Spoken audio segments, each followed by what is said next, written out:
నమస్తే, నేను మీ బాబీ వర్ధన్. బీబీసీ వాయిస్ ఛానల్లోని కామెంటరీ బాక్స్కి మిమ్మల్ని అందరినీ సాదరంగా ఆహ్వానిస్తున్నాను. జమిలి జమిలి జమిలి దేశవ్యాప్తంగా మారుమోగుతున్న ఒక నినాదం ఇది.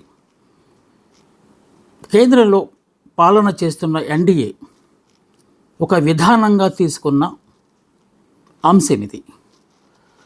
మూడోసారి ప్రధానిగా పగ్గాలు చేపట్టిన ప్రధాని నరేంద్ర మోడీ ఈ విషయంలో చాలా సీరియస్గా ఉన్నట్టు అర్థమవుతుంది. జమిలి ఎన్నికలు అంటే ఒకేసారి ఎన్నికలు, అటు కేంద్రానికి ఇటు రాష్ట్రాలకు ఎన్నికలు నిర్వహిస్తే జరిగే పరిణామాలేంటి, వాటి పర్యవసానాలు ఏంటి, ఇలాంటి అంశాల మీద దేశవ్యాప్తంగా అటు మేధావులు, మీడియా ప్రతినిధులు విశ్లేషణలు చేస్తూ ఉన్నారు, రకరకాల అభిప్రాయాలను వ్యక్తం చేస్తూ ఉన్నారు. మనం ఇందాక అనుకున్నట్టు నరేంద్ర మోడీ గారు మూడోసారి ప్రధాని అయిన తర్వాత వన్ నేషన్ వన్ ఎలక్షన్ అనే ఒక పాలసీని ప్రజల ముందుకు తీసుకొచ్చారు. దాన్ని పార్లమెంట్లో ప్రవేశపెట్టి అధికార పక్షంతో పాటు విపక్షాల అంగీకారం కూడా తీసుకుని జమిలి ఎన్నికలకు వెళ్ళాలనేది ప్రధాని నరేంద్ర మోడీ నేతృత్వంలోని ఎన్డీఏ ప్రతిపాదన. ఇది సాధ్యమవుతుందా ఈ దేశంలో? ప్రపంచంలోనే అత్యంత పెద్దదైన ప్రజాస్వామ్య దేశం మనది. అనేక రాష్ట్రాలు, అనేక ప్రాంతాలు, అనేక భాషలు, అనేక సంస్కృతులు, వీటన్నిటి మధ్య ఇది వాస్తవ రూపం దాల్చే అవకాశం ఉందా?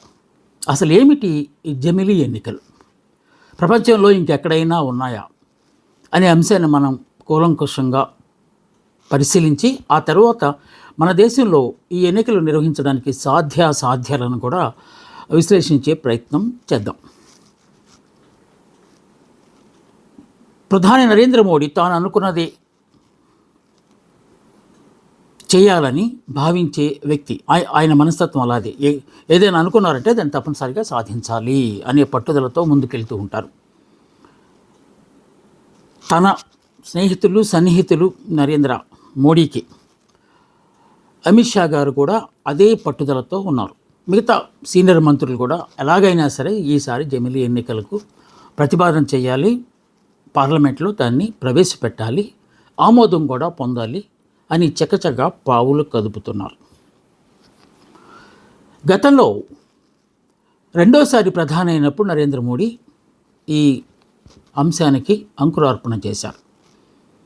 వెంటనే మాజీ రాష్ట్రపతి రామ్నాథ్ కోవింద్ నేతృత్వంలోని ఒక కమిటీని ఏర్పాటు చేశారు.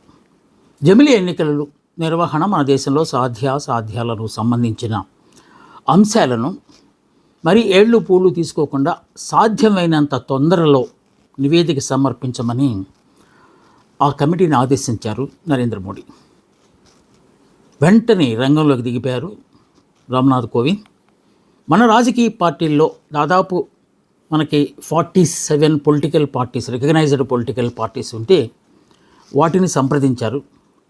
అది జరగాలి కూడా. ఎందువల్లనంటే డెమోక్రసీలో అందరి అభిప్రాయాలు తీసుకోవాలి. కనుక మన దేశంలో ఎన్నికల కమిషన్ గుర్తింపు పొందిన అన్ని రాజకీయ పార్టీలు కలిపి 47 ఉన్నాయి, 47 ఉన్నాయి. వాటన్నిటినీ ఆయన సంప్రదించారు. వాటిల్లో 32 మంది సానుకూలంగా, అంటే చిన్న పెద్ద పార్టీలు కలిపి 32 పార్టీలు సానుకూలంగా ప్రతిస్పందిస్తే 15 పార్టీలు మాత్రం నిర్ద్వందంగా ఇవి అక్కర్లేదు అని చెప్పేశారు. దానికి వారు చేసిన కసరత్తు ఏంటంటే ఇంకా ఏ దేశాల్లో ఇలాంటి జమిలి ఎన్నికల ప్రక్రియ కొనసాగుతుంది, ఒకవేళ కొనసాగితే అక్కడ అది సక్సెస్ఫుల్గా నడుస్తుందా, ఏమైనా అడ్డంకులు ఎదురవుతున్నాయా అనే అంశం మీద కూడా దృష్టి సారించి కొన్ని దేశాలు, అంటే ఈ జమిలి ఎన్నికలు ఎక్కడెక్కడ ఉన్నాయో ఆ దేశాలను ఆయన గమనించి వాటిలో జరుగుతున్న మంచి చెడుల గురించి కూడా ఆయన ఈ నివేదికలో రూపొందించారు. ప్రపంచంలో ఈ జమిలి ఎన్నికలు అనేవి దక్షిణాఫ్రికా, Sweden, Belgium, Germany, Japan, Indonesia, Philippines లాంటి దేశాల్లో సక్సెస్ఫుల్గా నిర్వహిస్తున్నారు. బహుశా అవి చిన్నవి, దక్షిణాఫ్రికా మినహాయిస్తే మిగతా దేశాలన్నీ చాలా చిన్నవై ఉండవచ్చు. కానీ మన దేశానికి కూడా అదే సూత్రాలు వర్తిస్తాయా అనే దాని మీద ఇప్పుడు సందిగ్ధత ఏర్పడింది. ఆయన 191 రోజుల్లోనే, అంటే రికార్డు స్థాయిలో అంత పెద్ద బాధ్యతను 191 రోజుల్లోనే పూర్తి చేసేసి దాదాపు 18,620 పేజీల నివేదికను సమర్పించారు. అది చదవడానికే సంవత్సరం పడుతుంది. సో అంత నివేదిక సమర్పించిన తర్వాత కొంత పరిశీలన, అంటే క్షేత్రస్థాయిలో ఈ నివేదికను పరిశోధన చేసి ఈ నివేదిక తయారు చేశారు కనుక కొంతమంది ముఖ్యులతో ముందు ఆ నివేదికను పరిశీలింపచేశారు. ఆ తర్వాతే దాన్ని పార్లమెంట్లో ప్రవేశపెట్టాలని వాళ్ళు అనుకున్నారు. మన దేశంలో అంతకుముందు ఎప్పుడు జమిలీ ఎన్నికలు జరగలేదా అంటే జరిగాయి. 1951 నుంచి 67 దాకా, అంటే దాదాపు 3 విడతలుగా, అంటే 15 సంవత్సరాలు ప్లస్ ఇంకొక 3 సంవత్సరాలు కూడా జరిగాయి. మరి ఎందుకు వాటిని నిలిపివేశారు? అదే కొనసాగించవచ్చు కదా. జమిలీ ఎన్నికలే దేశానికి మేలు చేసేలాగుంటే, జమిలీ ఎన్నికలే భారతదేశం లాంటి ప్రజాస్వామ్య దేశానికి అనుగుణంగా ఉంటే, లాభదాయకంగా ఉంటే ఆ ఎన్నికలను కొనసాగించలేదు. ఎందువల్ల అంటే దానికి కారణాలు ఏంటంటే, ఏదైనా ఒక ప్రభుత్వం ఏర్పాటు చేసుకున్న తర్వాత రకరకాల సమీకరణలతో, మన భాషలో చెప్పాలంటే జంప్ జలానీలు అటు ఇటు మారేవాళ్ళు ఉంటే, పార్టీ ఫిరాయింపుల చట్టం ఒక ప్రక్క ఉన్నప్పటికీ ఏదో ఒక సాకు ఆ చట్టంలోని లొసుగుల్ని వాళ్ళు తీసుకుని ఈ జంపులు చేయటం అనేది సర్వసాధారణంగా జరుగుతుంటుంది. అలాంటప్పుడు అధికారంలో ఉన్న పార్టీ మైనార్టీలో పడిపోతే ప్రభుత్వం కూలిపోయే అవకాశం ఉంది. అది పార్లమెంట్ అయినా కావచ్చు, అసెంబ్లీలైనా కావచ్చు. సో అర్ధాంతరంగా, అంటే 5 ఏళ్ళు పదవీ కాలం ముగియక ముందే ప్రభుత్వాలు పడిపోతే ఇప్పుడు జమిలీ ఎన్నికలకు అర్థం లేకుండా పోతుంది.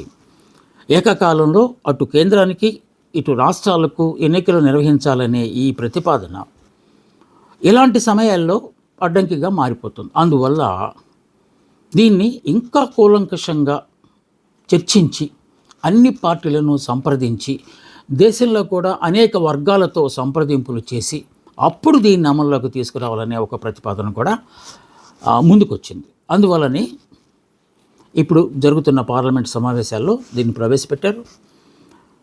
తీవ్ర గందరగోళాల మధ్య దీన్ని ప్రవేశపెట్టారు. వాదోపవాదాలు విపరీతంగా జరిగాయి. వద్దంటే వద్దన్నారు కొంతమంది, ఇది ఎట్టి పరిస్థితిలో జరగాల్సిందే అని చెప్పి కొంతమంది పట్టుబట్టారు. అల్టిమేట్గా ఇది ఇంతటితో తెలియదు కాదు అని చెప్పి జాయింట్ పార్లమెంటరీ కమిటీ జేపీసీకి దీన్ని రెఫర్ చేశారు. పిపి చౌదరి గారి ఆధ్వర్యంలో 31 మంది సభ్యులతో ఆ జేపీసీని ఏర్పాటు చేశారు. దాంట్లో లోక్సభ నుంచి 21 మంది, రాజ్యసభ నుంచి 10 మంది సభ్యులు, మొత్తం 31 మంది సభ్యులు దీన్ని పరిశీలిస్తారు. ఇప్పుడు అంటే సాధ్యాసాధ్యాలను పరిశీలిస్తారు. రామ్నాథ్ కోవింద్ ప్రవేశపెట్టిన లేకపోతే సమర్పించిన ఈ నివేదిక 18,600 పైచిలుకు పేజీలు ఉన్న ఈ నివేదికను వీళ్ళు రెఫర్ చేసి వాళ్ళు చూసి మన దేశంలో దీనికి వీలవుతుంది. ఇక్కడ మనం ఒక్క విషయాన్ని ముఖ్యంగా చెప్పుకోవాలి. ఎందువల్ల జమిలీ ఎన్నికలు కావాలంటున్నారు ఎన్డీఏ ప్రభుత్వం ప్లస్ మన 32 పార్టీలు అనుకున్నాం కదా, వాళ్ళందరూ ఎందుకు కావాలనుకున్న వాళ్ళు చెప్పే మాటలేంటి? వద్దు, మన దేశంలో ఇది నిర్వహించడం చాలా కష్టం అనుకున్న వాళ్ళు, అంటే మంచి చెడుల గురించి ఇప్పుడు మనం కొంత దృష్టి సారిద్దాం. ఒకేసారి ఎన్నికలు నిర్వహించటం వల్ల నిర్వహణ ఖర్చులు తగ్గుతాయి. ఒకేసారి అటు కేంద్రానికి ఇటు రాష్ట్రాలకు ఎన్నికలు నిర్వహించటం వల్ల ఆ నిర్వహణ కూడా చాలా ఈజీ అవుతుంది. ఒకేసారి చేస్తున్నాం కనుక. ముఖ్యంగా వాళ్ళు చెప్పే ఇంకొక సాకు ఏంటంటే, ఎన్నికల ఏదో ఒక మూల ప్రతిసారి, అంటే దేశంలో ఏదో ఒక మూల ఎన్నికలు జరిగినప్పుడు ఎన్నికల కోడ్ అమల్లోకి వస్తే అభివృద్ధి కార్యక్రమాలు ఆగిపోతున్నాయి. సో అది నిరంతరం కొనసాగుతున్న ప్రక్రియ. అంటే దేశంలో ఏదో ఒక మూల ఎన్నికలు అవుతాయి, ఆ ఎన్నికలకు సంబంధించి కోడ్ విధిస్తారు. ఆ కోడ్ ఉన్నప్పుడు ఎలాంటి అభివృద్ధి పనులు అధికారికంగా చేపట్టడానికి వీల్లేదు. అందువల్ల అభివృద్ధి కుంటిపడుతుంది, తద్వారా జీడిపి బాగా తగ్గిపోతుంది, మనం వెనకబడిపోతున్నాం అని చెప్పి ఒక వాదన వాళ్ళు తీసుకొచ్చారు. అది ఎస్ అంటున్న వాళ్ళ తాలూకు ముఖ్య లక్షణం, లేకపోతే లక్ష్యం. ఇక వద్దు అంటున్న వాళ్ళు, ఎందువల్ల ఈ ఎన్నికలు మన దేశానికి సరిపోవంటున్న వాళ్ళు వాళ్ళు చెప్తున్నది ఏంటంటే, ఇలాంటి ఎన్నికలు one nation one election one leader అనే నియంతృత్వ ధోరణికి దారితీస్తాయని చెప్పి ముఖ్యంగా వామపక్షాలు ఈ వాదన తీసుకొచ్చాయి. నియంతృత్వానికి వేదికగా నిలవబోయే జమిలీ ఎన్నికలు మనలాంటి దేశంలో వీలు పడదు అని చెప్పి వాళ్ళు చెప్పారు. మనది ఫెడరల్ వ్యవస్థ, రాష్ట్రాలన్నీ కలిస్తేనే కేంద్రం ఉంటుంది. ఇక్కడ ఇలా జమిలీ ఎన్నికలు కనుక వస్తే రాష్ట్రాలకు స్వయం ప్రతిపత్తి అనేది ఏమీ ఉండదు. రాష్ట్రాల తాలూకు అంటే వాళ్ళ తాలూకు అభిప్రాయాలకు ఎలాంటి విలువ ఉండదు. కేంద్రం ఏమి చెబితే అది చేయాలి. ఇంకో రకంగా చెప్పాలంటే కేంద్ర ఎన్నికల సంఘం ఏది నిర్ణయిస్తే దాన్నే రాష్ట్రాలు కూడా బలవంతంగా ఒప్పుకోవాలి. ఈ బలవంతపు అనే పదాన్ని వాళ్ళు నియంతృత్వం అని వర్ణిస్తున్నారు.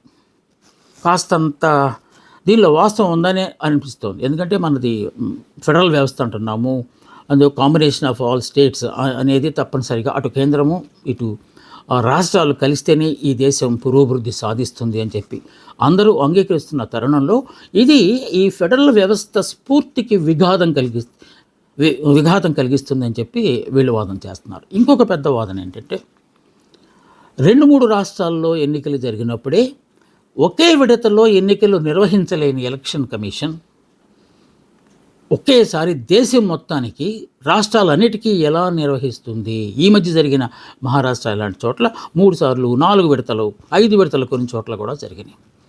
అంటే చిన్న చిన్న పనులనే విడతలుగా నిర్వహిస్తున్న ఎన్నికల కమిషన్ శక్తి సామర్థ్యాలు ఒకేసారి దేశం మొత్తానికి అలాగే అన్ని రాష్ట్రాలకు ఎన్నికలు నిర్వహించడానికి వీలు పడుతుందా? అంత సిబ్బంది మనకుందా? ఎందుకంటే సాధారణంగా ఈ ఎన్నికలు జరిగేటప్పుడు ప్రభుత్వ ఉద్యోగులనే ఎన్నికల నిర్వహణ అధికారులుగా వేస్తారు, మొత్తం ఆ సిబ్బంది మొత్తాన్ని. ఒక ప్రక్క ప్రభుత్వ ఉద్యోగుల సంఖ్య పూర్తిగా తగ్గిపోయింది, అది కేంద్రంలో కానీ రాష్ట్రాల్లో కానీ. కొత్త అపాయింట్మెంట్లు జరగట్లేదు. అలాంటి పరిస్థితుల్లో ఉన్న అరకొర సిబ్బందితో దేశం మొత్తానికి సంబంధించిన ఎన్నికల నిర్వహణను సవాలుగా తీసుకోవడానికి ఎన్నికల కమిషన్ సిద్ధంగా ఉందా? ఇదొకటి. దీనివల్ల ప్రాంతీయ తత్వాలు ఏర్పడతాయని ఒక వర్గం ఆరోపిస్తుంది, లేకపోతే అభివర్ణిస్తుంది. మరో ప్రక్క జాతి విభేదాలు వచ్చే అవకాశం ఉంది, కాస్టిజం పెరిగే అవకాశం ఉన్నది. ఎందుకంటే ఒకప్పుడు ఎక్కడైనా రాష్ట్రంలో సమస్యాత్మక నియోజకవర్గాలు ఉంటే మిలిటరీని లేకపోతే పారామిలిటరీని పంపించేవాళ్ళు. ఇప్పుడు దేశం అంతా ఎలక్షన్ ఉన్నప్పుడు ఎక్కడికైనా పంపిస్తారు. అలాంటి చోట ఎక్కడైనా ఒకవేళ మత విద్వేషాలు కుల సంఘర్షణలో జరిగితే సిబ్బంది తక్కువగా ఉండటం వల్ల అవి రక్తపాతానికి దారితీస్తాయి తప్ప ఎన్నికలు సజావుగా నిర్వహించడానికి వీలయ్యే అవకాశం లేదు అని చెప్పి వీళ్ళు అంటే నో అంటున్న వాళ్ళు, మనకు జమిలీ ఎన్నికలు మన దేశానికి పనికిరావు అన్నారు. అసలు జమిలీ ఎన్నికలు నిర్వహించాలంటే ఏంటి ప్రాధాన్యత అంటే దీనికి తప్పనిసరిగా ఓటింగ్ జరుగుతుంది.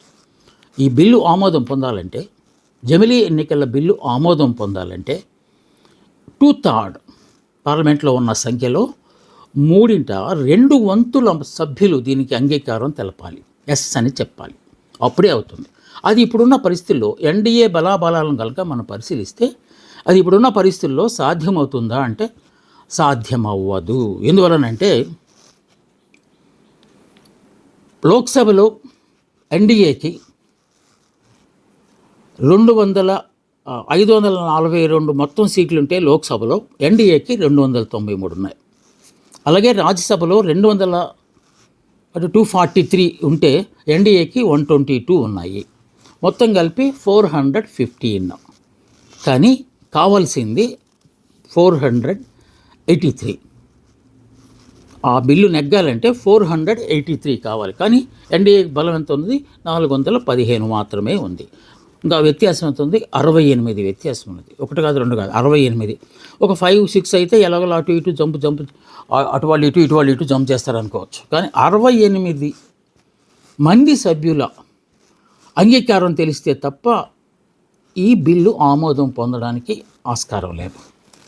అదే ప్రతిపక్షాల తాలూకు ధైర్యం. కానీ నిన్న ఈ మధ్య కాలంలో ఈ బిల్లు ప్రవేశపెట్టడానికి ఓటింగ్ జరిగినప్పుడు బీజేపీ సభ్యులు కూడా విప్ జారీ చేసినప్పటికీ దాన్ని ఖాతరు చేయకుండా కొంతమంది గైర్హాజరయ్యారు.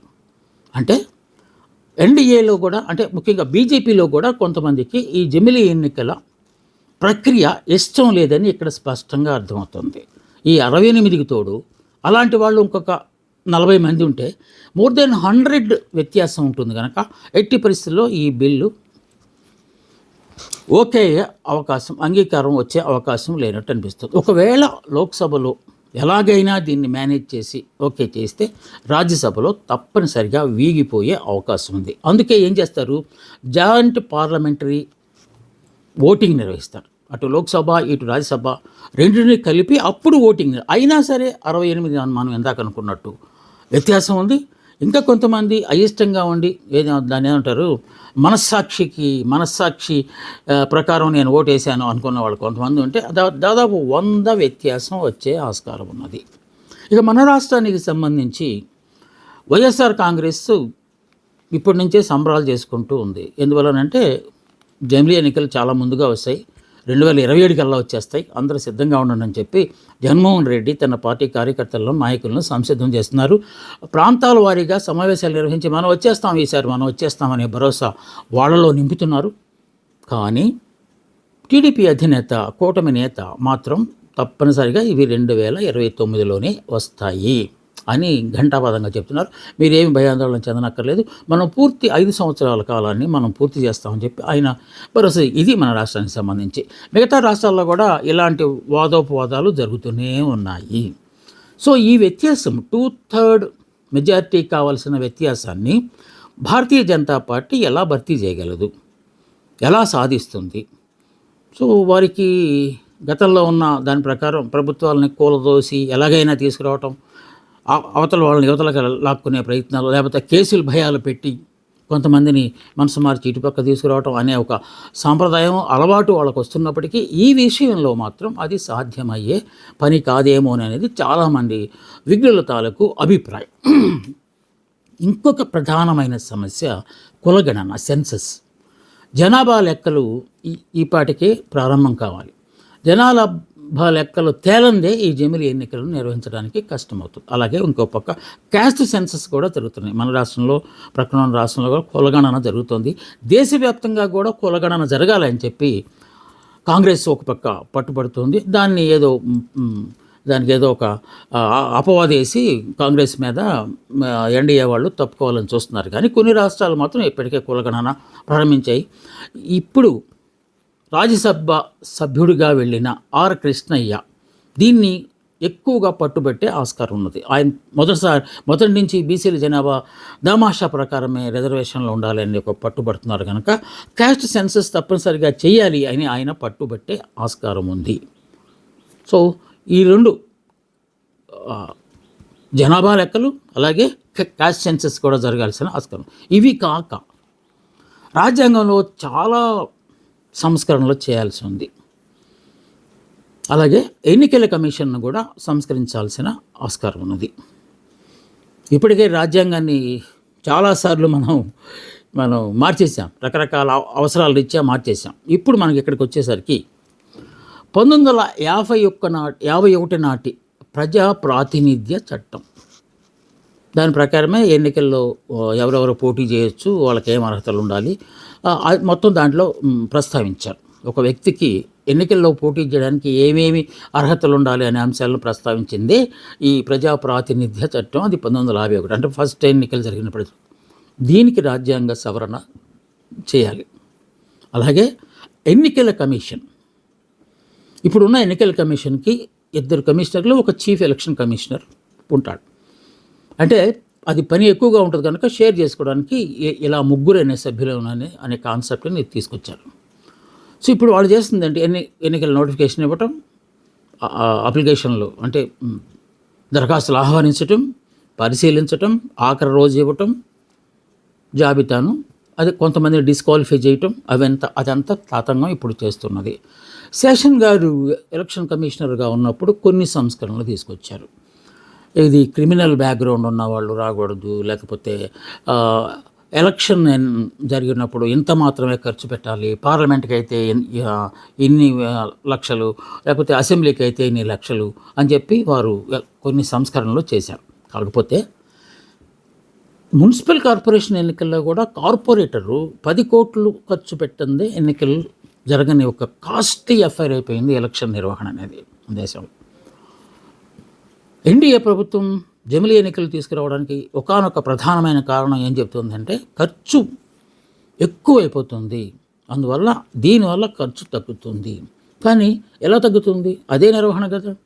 కేంద్ర ప్రభుత్వానికి కావాల్సిన పార్లమెంట్కి అలాగే రాష్ట్రాలకు సంబంధించిన అసెంబ్లీ ఎన్నికలు ఒకేసారి జరిగితే ఖర్చు ఎలా తగ్గుతుంది? అదే ఖర్చు కదా. క్యాండిడేట్కి ఎంత ఖర్చులో అది చెప్తున్నారు కదా. సో ప్రచారం విషయంలో కాస్తంత వెసులుబాటు కలిగే ఆస్కారం ఉన్నది. ఎందుకంటే ఒక రాష్ట్రం నుంచి ఇంకొక రాష్ట్రానికి వెళ్ళి, ఉదాహరణకు మొన్న మహారాష్ట్రలో ఎన్నికలు జరిగితే పవన్ కళ్యాణ్ గారు వెళ్ళి ప్రచారం చేశారు. ఈసారి అది వీలు కాదు, ఎందుకంటే ఎక్కడ ఎన్నికలు ఉంటాయి అక్కడ ఎన్నికలు ఉంటాయి కనుక అది కొంత మేలు జరిగే ఆస్కారం ఉన్నది.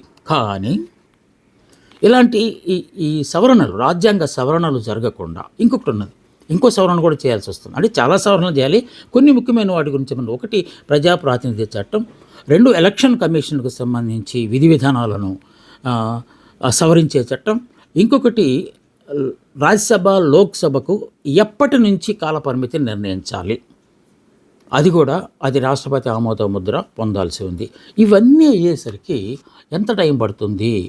సో ఈ పరిమితులను కూడా దృష్టిలో పెట్టుకుని ఏ ధైర్యంతో ఎలాగా ముందుకు వెళ్ళాలి అని చెప్పి ఎన్డీఏ అనుకుంటున్నది ఒక ఆశ్చర్యకరమైన అంశం కాగా, ప్రతిపక్షాలు మాత్రం ఎట్టి పరిస్థితుల్లో ఇది అయ్యే ప్రసక్తి లేదు, మేము చూసుకుంటాం.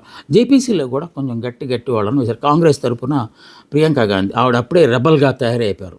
వాయనాడ్ నుంచి గెలిచిన, అన్నగారు రిజైన్ చేస్తే గెలిచిన ప్రియాంక గాంధీ మొన్న రాజ్యాంగం మీద జరిగిన చర్చలో కూడా ఎన్డీఏ ప్రభుత్వం మీద దుమ్మెత్తి పోశారు. సో ఆవిడ వాక్చాతుర్యము బాగానే ఉన్నట్టు కనిపిస్తుంది. ఆవిడని దీంట్లో కాంగ్రెస్ తరఫున పంపించబోతారు. ఇంకా కొంతమంది గట్టి వాళ్ళే ఈ జేపీసీలో ఉండే ఆస్కారం ఉన్నది. చౌదరి గారు ఎంతవరకు నెగ్గుకొస్తారో చూడాలి. దాంట్లో వచ్చే ఫలితాల ఆధారంగా మాత్రమే ఈ జమిలీ ఎన్నికలు మన దేశంలో జరపాలా లేదా. ఇంకొక ప్రధానమైన అడ్డంకి కూడా ఉన్నది. ఇది మనం మాట్లాడుకున్నది ఒకే దేశం ఒకే ఎన్నికలు అయితే, ఆ ఒకే దేశం ఒకే ఎన్నికల నినాదంలో కేంద్రం, పార్లమెంటు అసెంబ్లీలేనా, ఇంకా స్థానిక సంస్థల ఎన్నికలు కూడా ఒకేసారి నిర్వహిస్తారా? అదైతే ఇంకా చాలా పెద్ద. ఎందుకంటే వేలల్లో ఎమ్మెల్యేలు, లక్షల్లో కార్పొరేటర్లు, అలాగే చైర్మన్లు, వీళ్ళందరికీ ఒకేసారి ఎన్నికలంటే అది అసలు ఊహలకే అందనికి ఒక పెద్ద జడ పదార్థం. కనుక విడతలుగా నిర్వహిస్తారా? మళ్ళీ అప్పుడు జమిలీకి అర్థమే ఉంది. సో పార్లమెంట్ ఎన్నికలు, అసెంబ్లీ ఎన్నికలు ఒకసారి ఒక విడత, అలాగే స్థానిక సంస్థలకు మరోసారి నిర్ణయించడానికి ఏమన్నా ఈ జేపీసీలు ఒక డెసిషన్ తీసుకుంటారా? ఇవన్నీ ప్రశ్నలకు సమాధానం దొరకాలంటే జేపీసీ సమావేశ అనంతరం ఫలితం ఏమొస్తుందో, రిజల్ట్ ఏమొస్తుందో దాన్ని బట్టి ఈ దేశంలో జమిలీ ఎన్నికలు జరగబోతున్నాయా, జరిగితే ఎప్పుడు జరుగుతున్నాయి, 29లోనా 34లోనా, వీటన్నిటికీ సమాధానాలు దొరికే ఆస్కారం ఉంది. ఇది దేశవ్యాప్తంగా జరుగుతున్న జమిలీకి సంబంధించిన ఒక డిబేట్ నడుస్తుంటే దానికి సంబంధించి మనం కూడా ప్రస్తావించిన కొన్ని అంశాలు. ఇది ఇవాల్టి విశ్లేషణ కార్యక్రమం. మళ్ళీ వచ్చే ఎపిసోడ్లో ఇంకొక ఆసక్తికరమైన అంశం మీద మీ ముందుకు వస్తాను. నమస్తే, మీ ప్రొఫెసర్ బాబీ వర్ధన్.